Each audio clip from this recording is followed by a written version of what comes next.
Sur les monts du Vaucluse, elle mûrit bien cachée sous les chênes blancs et verts.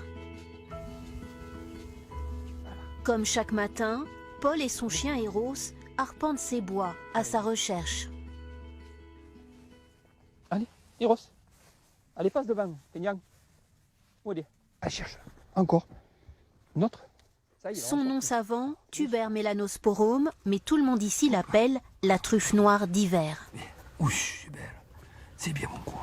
Alors ça c'est beau, ça. Regardez ça. Ça c'est magnifique ça. Celle-là doit faire 40-50 grammes environ. Hein, c'est la truffe parfaite. Voilà, si vous voyez, hop. Allez, ça c'est bien noir. Paul arpente un terrain cultivé par ses soins avec des chênes qu'il a lui-même plantés. Mais cet ancien agriculteur qui s'est converti à la truffe à 30 ans préfère chercher ses pépites sur des territoires sauvages, en forêt.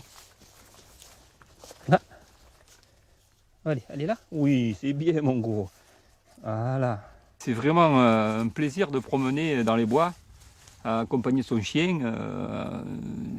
C'est magique, quoi. Là de partout, on a des hectares de montagne qui sont divisés en plusieurs lots et qu'on peut louer à l'Office national des forêts pour avoir le droit de truffer. Voilà, c'est ce que je fais. Paul, le trufficulteur, effectue des kilomètres tous les jours, par tous les temps. On peut dire qu'il connaît chaque arbre des collines environnantes. À présent, nous le retrouvons sur le marché de Saint-Didier, entouré de gourmets. Paul vend ses truffes sur les marchés autour de Carpentras. Il y en a de toutes les tailles et à tous les prix. Les connaisseurs sont au rendez-vous. Ça sent bon, délicieux. On a envie de croquer dedans. C'est le goût, c'est l'odeur, c'est extraordinaire. C'est extraordinaire. Pour l'omelette de midi, alors j'ai celle-là. J'ai acheté une petite truffe pour faire une omelette de midi. Et vous venez d'où? d'Australie. Ce jour-là, c'est la trouvaille de Paul qui défraie la chronique. Une truffe en forme de cœur, grosse comme une pomme d'amour. Une truffe de la Saint-Valentin en forme de cœur.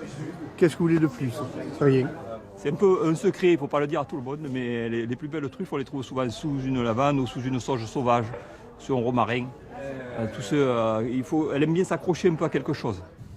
Dans le village tout proche de la Roque-sur-Perne, c'est un repas d'exception qui se prépare. Autour de la table, Paul et ses amis trufficulteurs ne se lassent pas de déguster le fruit de leur travail quotidien, macéré dans un peu d'huile d'olive. Ça, c'est très bon. Alors d'abord, on la sent, vous pouvez l'humer, et ensuite, on la croque. Comme ça. Voilà. La truffe s'apprécie crue ou à peine chauffée avec des œufs pour préparer la brouillade provençale. Parfait pour régaler les papilles. Moi, je mets Il y a 10 des sur, amateurs. 10 sur 10 pour moi, c'est parfait. Il faut que ça soit pas de... À la rabasse. Entre eux, ils ne parlent pas de truffe, mais de rabasse. Oui. On l'aime la rabasse parce que c'est encore, c'est pas tout à fait de la culture, c'est de la cueillette. Elle est mystérieuse, elle est dans le sol. On ne sait jamais ce qui va arriver. Celui qui prétend dire combien il va y avoir de kilos de truffes ou de tonnes de truffes en Provence, on va dire que Eziomesourguier, c'est un menteur. Une palette de saveurs qui attend le promeneur et son chien, conquérant du diamant noir des collines dorées du Vaucluse.